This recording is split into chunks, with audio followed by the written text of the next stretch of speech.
Hello, I'm Ted Ohashi, coming to you today from the Association for Mineral Exploration in British Columbia, the Luncheon Speakers Meeting. I'm pleased to have with me the Honourable Bill Bennett, Minister for Energy and Mines in British Columbia. Welcome, Bill, and thank you for spending time with us. Good to be here, Ted. Why don't I start by referring to a couple of things that you mentioned in your speech. One is it's really tough for small companies, exploration companies. But at the same time, we've got new mines coming into production in BC. Unless that exploration activity is taking place now, those new mines aren't going to be there in 20 years. What is your government doing to help the exploration side of things? Well, we're improving our permitting process. We've taken the time down considerably from 2011 in terms of how long it takes to get what we call a notice of work here in British Columbia, which is the main exploration permit. Allows you to go on the land and allows you to drill and take the bulk sample and so forth. So it's a lot quicker, a lot easier to do that. We've really streamlined our processes. BC is a very safe jurisdiction. It's a reliable jurisdiction politically. It's I think it's one of the best places to operate, certainly in the world. We've got 20 large mining projects or large expansions of existing mines in our environmental assessment process today. We've had some new mines open up in the last year or two. The Red Chris mine is going to be opening up. Mount Milligan is opening up right away. We've had New Afton, we've had Copper Mountain, so we're actually in pretty good shape here, and we're obviously a good place to operate, but we're still faced with that reality of how difficult it is for the juniors right now to raise money, and I think that what government can do is to make us here in British Columbia the most attractive place there is to invest. Right.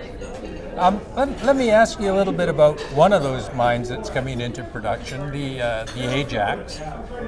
And I think our viewers will think that's an interesting example because that's a case where a mine is actually kind of running up against or into a community of Kamloops. What role does your government play in helping that happen? Well, I've heard miners say over the years that I've worked with miners, and it's been almost 15 years, that a mine is where you find it, and that's very true. Sometimes they're right on the outskirts of a city, and that's the case with the Ajax mine. We have a ministry that works directly with municipalities. That ministry and that minister, her name is Coralie Oakes, and I work together, me on the mining side, her on the community side, to make sure that as this mine is developed, that it doesn't have a negative impact on the community. On the positive side, hundreds and hundreds of high-paying jobs and lots of economic activity in the city of Kamloops because of the new mine. Yeah.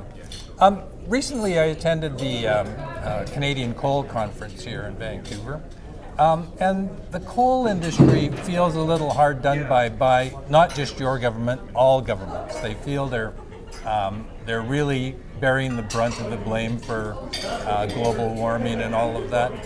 What is your attitude toward the coal industry in BC?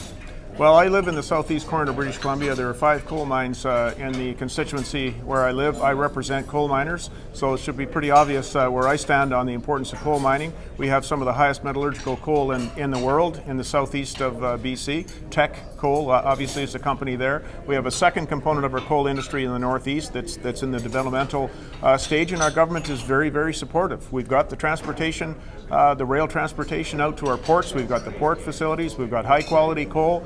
And we're there to see the industry grow. Mr. Minister, it was obvious from the response of the audience that you're a very popular mining minister.